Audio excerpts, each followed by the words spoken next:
Imagine a baby born with a long white beard and white eyebrows, like a man who's seemingly aged backwards, you know? Right. It's such a wild image to start with. Yeah, and this is a guy who reads every book in the known world, decides human ambition is just entirely pointless, and then literally rides a green ox off into the woods to, well, disappear forever. Which, honestly, is quite the exit strategy. It really is. And that is the legend of Laozi, the founder of Taoism.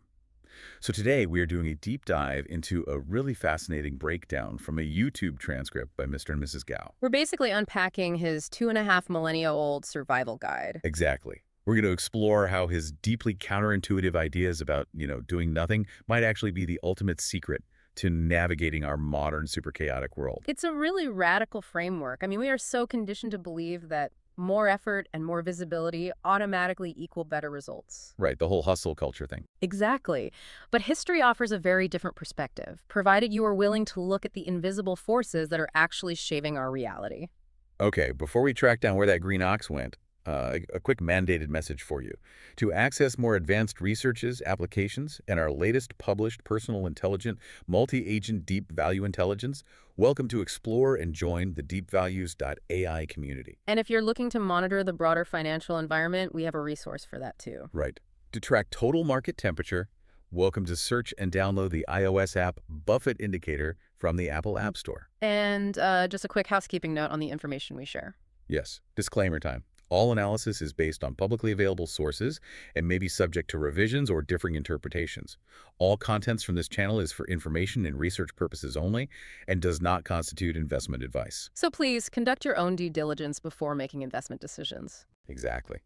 And if you'd like to access wider topics, including life and investing philosophy, please subscribe to our sister channel, Deep Values. Don't forget to like this video. Much appreciated. All right, with that covered, let's get into it. Okay, let's unpack this. To really grasp this whole philosophy of doing less, I feel like we have to start with the enigmatic guy behind it. We do. So historically, Laozi was born in the Chu state, which is modern-day Henan province in China, right around 570 BC. Which is what, the spring and autumn period? Exactly. That places him roughly 20 years before Confucius. And the name Laozi wasn't even his real name, right? He was born liar. Right. Laozi is actually an honorific. It translates roughly to old boy or old master. Which ties perfectly back into that surreal myth of him being born as an old man. Yeah, whether that was literal myth-making or just, a metaphor for immense wisdom, it sets the stage for a guy whose actual day job was incredibly grounded. Right, because he was the keeper of the archives for the Zhou dynasty. Think of him as the manager of the National Library. He had unparalleled access to literally the entirety of human knowledge at the time. Statecraft, history, philosophy, human behavior. He just absorbed it all. Yeah, he understood the mechanics of society probably better than anyone alive. So if anyone had the whole system figured out, it was the guy controlling the archives. But then, as the Zhou dynasty starts declining and all these regional rebellions start brewing, he looks at all this accumulated human knowledge. And looks at the collapsing state of the world. Yeah, and basically just unplugs the servers. He quits his prestigious job, gets on that green ox, and rides west. His plan was to just become a mountain hermit and vanish completely. But his plan to disappear hit a pretty significant roadblock at the Hanggu Pass. Border post, right. Exactly. It was commanded by a man named Yin Shi. And Yin Shi was a scholar and an astronomer. The legend states he was observing the skies and saw a purple cloud floating in from the east. And in ancient Chinese symbolism, a purple cloud indicates the arrival of a highly noble sage. Right. So Yin Shi waits at the pass, sees this old man on an ox, and flat out refuses to let him through until he writes down his wisdom. I love that. He's just like, nope, you're not leaving until you drop the knowledge. Pretty much. And because Yin Shi forces the issue, Laozi sits down and writes 5,000 characters. That's it.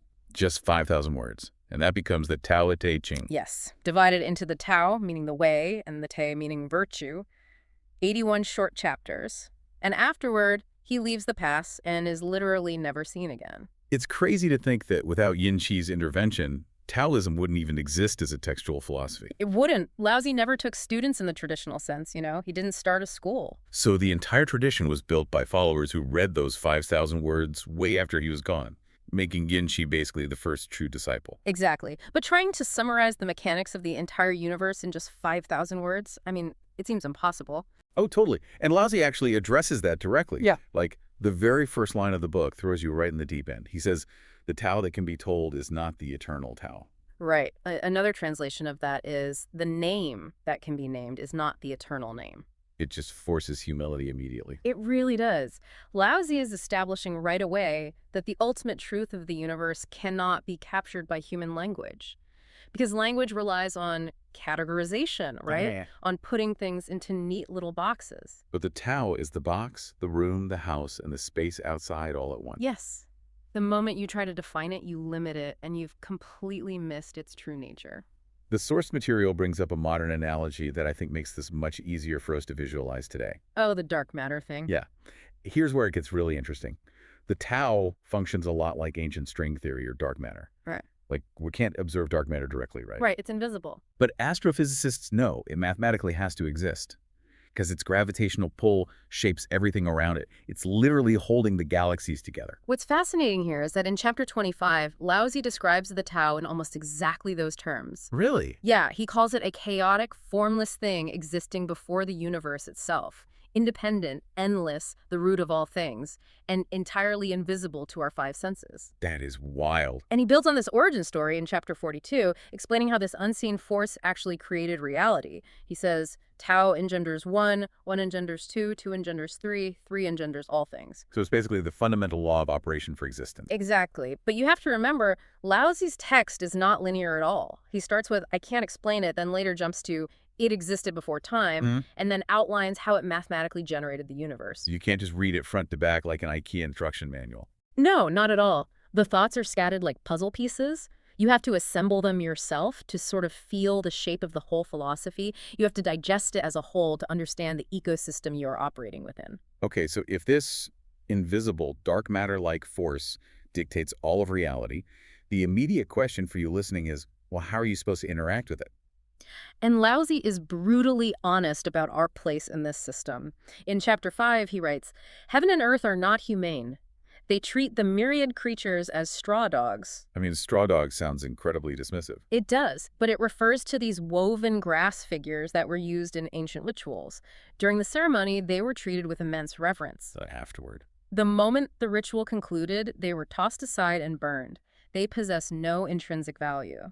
Wow. So he's saying nature is completely indifferent. Completely. It doesn't have favorites. It does not care about human intelligence or your ego. So if you're walking around thinking the universe owes you something because of your fancy job title or like your moral standing, you are just setting yourself up for massive suffering. You are a straw dog. Precisely. To get any help from nature, the only way to survive is to align with it, to ride its currents, rather than constantly swimming against them. Which brings us to arguably the most famous and maybe the most misunderstood life advice in Taoism, the concept of Wu Wei. Yeah, Wu Wei is frequently mistranslated as doing nothing, which sounds like it's just promoting passive laziness. Like just sitting on the couch all day. Right, but a much more accurate translation is non-action, which means action without friction.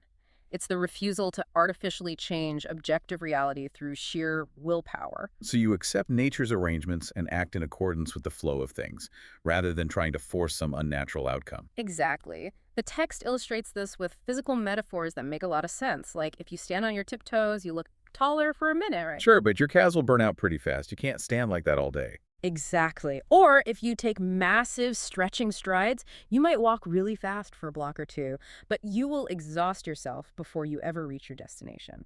So overstriding might give you a short-term win, but it's fundamentally unsustainable. Right. It goes against the natural balance. I have to challenge one specific piece of advice here, though, from the source material. Laozi says, abandon learning, no worries.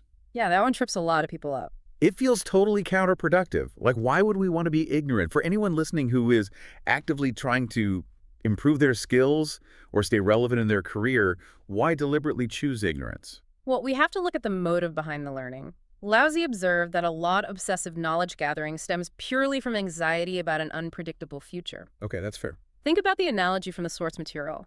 Someone who agonizes for months, painfully mastering the intricate interface of some legacy coding language, say C or Visual Basic, just to guarantee their job security. Oh, and then a massive AI update rolls out overnight. Exactly, and it renders that entire interface and all their acquired knowledge completely obsolete. So all that forced effort, which was entirely fueled by anxiety, just vanishes. Right.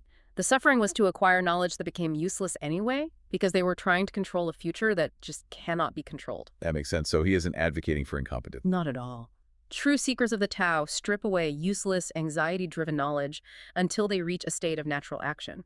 You learn what you need in the moment of action, rather than hoarding information out of fear. The text leans heavily into water as the ultimate symbol for this approach to life, which honestly seems a bit strange at first until you actually think about how water moves in the natural world.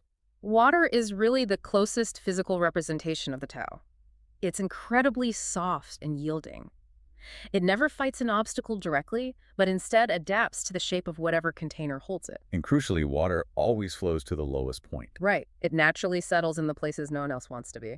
which completely flips everything we're taught.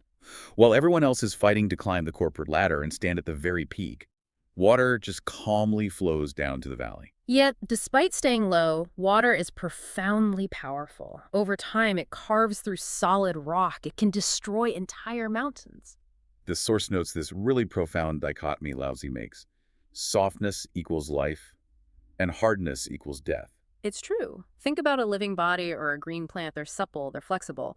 But when a body dies, it becomes stiff. When a tree dies, it turns into hard, brittle wood that snaps easily. So being rigid and hard is the literal state of being dead. Yes.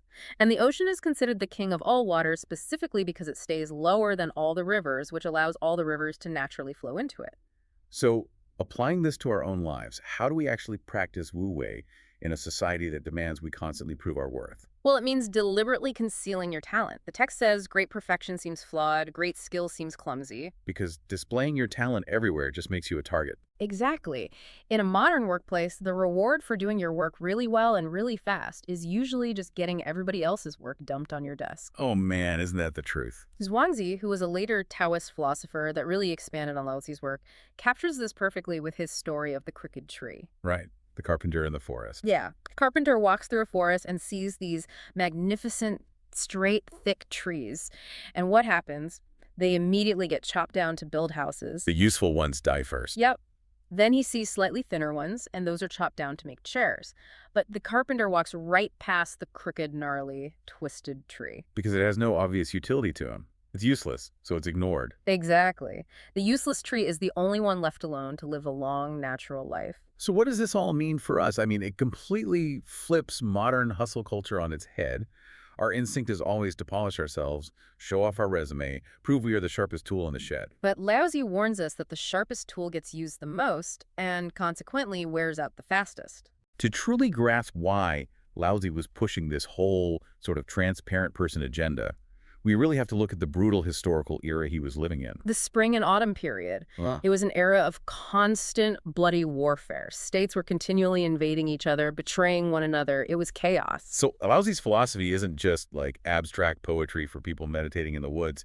It is a very practical dark forest survival strategy. Right, like in game theory or in modern sci-fi, like the three-body problem. A dark forest is a hostile environment full of hidden predators. If you light a torch to show off how brilliant you are, you don't get applause. You get a preemptive strike. If you stick your head up, it gets chopped off. It's that simple. This is where we have to contrast him with his famous rival, Confucius, because their approaches to this chaotic world were just complete opposites. Absolutely. Confucius offered what you might call emperor studies. He taught people how to be highly productive, highly moral citizens, how to respect authority and build a strong hierarchical empire. And rulers naturally loved Confucius because his philosophy helped the state expand, consolidate power, and generate wealth. But they hated Laozi because Laozi advocated for small states with few people. Kind of like modern Nordic countries, maybe. Just keep it small, keep people content, don't try to conquer your neighbors. Sort of, yeah. Laozi actually argued that forced morality and the constant drive for economic expansion were exactly the things breeding war and disaster in the first place. Because the moment a society has to start obsessively preaching about morality and righteousness, it's proof that they have already lost the natural, innate harmony of the Tao. There's a great story in the source material about a king and the Buddha that perfectly illustrates the illusion of this forced Confucian-style morality. Oh, right. The king does all these massive good deeds. He builds temples, he gives money to the poor, and then he goes to the Buddha and asks what spiritual reward he's going to receive for all of it. And what does the Buddha reply? Nothing. He gets absolutely nothing. Exactly, because the king was operating transactionally. He wasn't doing good because it was his natural state of being. Yeah. He was doing it to buy a ticket to heaven, or maybe just to buy the loyalty of his subjects. That transactional morality is just another form of dangerous, ego-driven desire. True virtue, which is the tech in Tao Te Ching, happens naturally, without calculation and without constantly seeking a reward. The Confucian system of climbing the ladder, building empires, being the most virtuous person in the room, it just traps you in an endless cycle of ambition and conflict. The divergence between these two paths is just massive. And honestly, it is a choice you still have to make today. It really is. You essentially have a choice. Yeah. You can read Confucius if you want to climb the corporate ladder, conquer your industry, and build a modern empire. Or you read Laozi if you want to learn how to be unbothered, safe, and content, living a more pastoral, quiet life. In a world that is constantly yelling at you to stand on your tiptoes, screen your accomplishments on LinkedIn, and conquer the world, there is just immense hidden power in acting like water. Staying low, remaining adaptable, and surviving by being perfectly, wonderfully useless to those who just want to exploit you. But, this raises a really provocative thought regarding the modern application of the Tao, something we want to leave you to mull over. Right. What happens when the crooked tree actually meets the modern world? Laozi insists water is the most powerful force because its persistent softness eventually wears away the hardest rocks. But think about your own life for a second. If you truly choose to adopt Laozi's philosophy in your modern life, if you become the soft water and deliberately avoid all conflict and ambition, do you eventually subtly reshape the entire landscape of your community through your quiet persistence? Or do you just end up fading completely into the background while the Confucian empire builders of the world pave a parking lot right over you? That really is the ultimate test of the Tao. It's a huge question to grapple with. Thank you so much for joining us on this deep dive. Take a look around your life today. Observe where you might be forcing things, standing on your tiptoes, or exhausting yourself trying to control the uncontrollable. Maybe it's time to just let the water flow.